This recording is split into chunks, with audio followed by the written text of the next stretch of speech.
प्रिय क्रांती मित्र हो, जय भीम, जय अशोक, जय संविधान, जय भारत।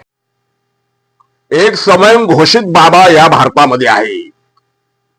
तसे या भारतामध्ये हजारो स्वयं घोषित बाबा आहेत। गल्लोगल्ली बाबा पडलेत, दीड दमडीचे बाबा, ज्यांना काडीची ही अक्कल नाही। अशा अनेक स्वयं घोषित बाबा या भारतामध्ये गल्लोगल्ली जागोजागी पडलेले आहेत। अशाच या स्वयं घोषित बाबांपैकी ज्याचा आणि बुद्धीचा काही संबंध नाही, अशा बाबांपैकी स्वतःला योग गुरु समजून घेणारा रामदेव, खरं म्हणजे वास्तविक पाहता या रामदेवाची जागा जेलमध्ये पाहिजे। या रामदेवानं हजारो एकर जमीन आमच्या आदिवासी बांधवांची बळकावलेली आहे, लुटलेली आहे, अक्षरशः त्यानं लुटमार केलेली आहे। अशा ह्या रामदेवाची जागा खरं म्हणजे जेलमध्ये पाहिजे। जो रामदेव अण्णा हजारेंच्या आंदोलनाच्या वेळेला चमकोगिरी करण्यासाठी स्वतः एक आंदोलन करत होता आणि नंतर त्या आंदोलनामध्ये मधून तो पळाला, आंदोलनामधून पोलिसांच्या धाकानं। तो रामदेव जो आंदोलनातून पळाला, तो रामदेव आज तरुणाईच्या आंदोलनाला नावं ठेवत आहे। या भारतातल्या तरुणांनी जे आंदोलन केलं कॉकरोच जनता पक्षाच्या माध्यमातून, त्या आंदोलनामुळे भारताची बदनामी झाली असा हा रामदेव म्हणतोय। अर्थात या रामदेवावरती विरोधी पक्षाने तोप डागली नसती तरच नवल। विरोधी पक्षांनी या रामदेवावरती अत्यंत कडक शब्दांमध्ये तोप डागलेली आहे। अर्थात या रामदेवावरती हा व्हिडिओ बनवावा इतक्या तो लायकीचा आहे असंही मला वाटत नाही। कारण मी अगोदर म्हटल्याप्रमाणे बुद्धीचा आणि या रामदेवाचा काही एक संबंध नाही। हा नावाला बाबा आहे, याचा धंदा जमीन हडपणं, यानं फक्त बाबाचा वेश परिधान केलेला आहे।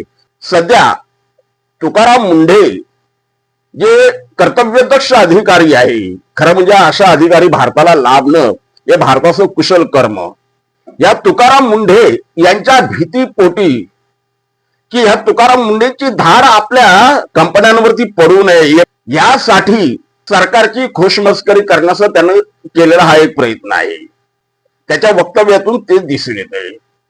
विरोधी पक्षांनी म्हटलंय, जोपर्यंत नरेंद्र मोदी याला सांगत नाही, जोपर्यंत अमित शहा याला सांगत नाही, जोपर्यंत देवेंद्र फडणवीस याला बोलत नाही, सांगत नाही, तोपर्यंत हा याच्या तोंडातून एकही शब्द बाहेर निघणार नाही। आणि याला फडणवीस किंवा मोदी किंवा शहा यांनी पिन लावल्याशिवाय हा असं वक्तव्य करणार नाही। असं त्याला कोणी सांगितलं, त्याचा बोलविता धनी कोण आहे काय नाही ते आपल्याला त्याच्याशी काही घेणं देणं पण नाहीये। परंतु हा दीड दमडीचा रामदेव आज तरुणाईंवरती घसरला। या देशातल्या ती फुटकळ नायिका, जी स्वतःला नायिका समजते, स्मार्ट दर्जाची नटी, जिला अभिनय म्हणजे काय त्यातला सुद्धा माहित नाही अभिनयातला, ती स्मार्ट दर्जाची नटी, काय ती कंगना का काय तिचं नाव, ती पागलबाई, ती काहीतरी वेड्यासारखी बरळते। अर्थात ती बरळत नाही तर तिला बरळायला लावतायत, तिला बरळण्याचीही अक्कल नाही तेवढी। ती त्या विद्यार्थ्यांना आणि विशेषतः आमच्या हिंदू मुलींना नावं ठेवते। आमच्या हिंदू मुलींना तिला नावं ठेवण्याचा अधिकार काय? याचं वैयक्तिक आयुष्य आपण पाहिलं, मला कोणाच्या वैयक्तिक आयुष्याबद्दल काही घेणं देणं नाही। कोणाचं वैयक्तिक आयुष्य कसंही राहावं, तो त्याचं त्याला लकलावं। प्रत्येकाला आपापलं जीवन जगण्याचा बाबासाहेबांनी दिलेला अधिकार आहे, तो त्यांनी कसं जगावं तो त्याच्या नैतिकतेचा भाग। म्हणून मला काही कोणाच्या वैयक्तिक आयुष्याबद्दल घेणं देणं नाही। परंतु जर ही आमच्या हिंदू मुलींच्या चारित्र्यावरती शिंतोड उडवत असेल तर हिनं अगोदर आपलं वैयक्तिक आयुष्यामध्ये डोकावून पाहावं। हिच्या वैयक्तिक आयुष्यामध्ये नैतिकता नावाला जागा आहे का? तर नाही। हिचं आयुष्य, वैयक्तिक आयुष्य कसं आहे हे आपल्या बहुतेकांना सगळ्यांना माहिती आहे, त्याबद्दल मी तिच्याबद्दल अधिक बोलणं काही योग्य ठरणार नाही।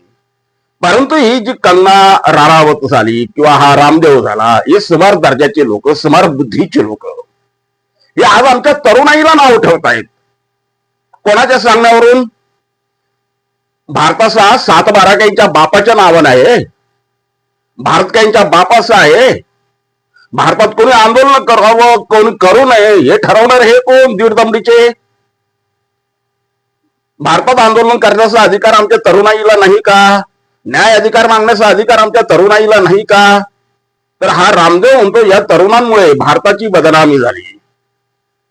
जमिनी लुटताना भारताची बदनामी झाली नाही रामदेवा. ज्या वेळेला तू जमिनी लुटत होता असं विरोधकांचं म्हणणं आहे, मी म्हणत नाही, मला काही घेणं देणं पण नाही तुझ्याबद्दल. विरोधकांचं म्हणणं आहे की जमिनी लुटताना भारताची बदनामी होत नव्हती का. आता तर साक्षात डॉक्टर बाबासाहेब आंबेडकरांच्या नातवानं सुद्धा तुला हास्यास्पद ठरवलंय. होय, प्रकाशजी आंबेडकरांची प्रतिक्रिया यावरती आलेली आहे. प्रकाशजी आंबेडकरांनी जाहीरपणे सांगितलं या माणसाकडे दुर्लक्ष करा. हा रामदेव याच्याकडे लक्ष देण्यासारखा हा व्यक्ती नाहीये, याच्याकडे दुर्लक्ष करा. हे हास्यास्पद पात्र आहे. याने जे तरुणाईबद्दल वक्तव्य केलेलं आहे, खरं म्हणजे ते वक्तव्य हास्यास्पद आहे.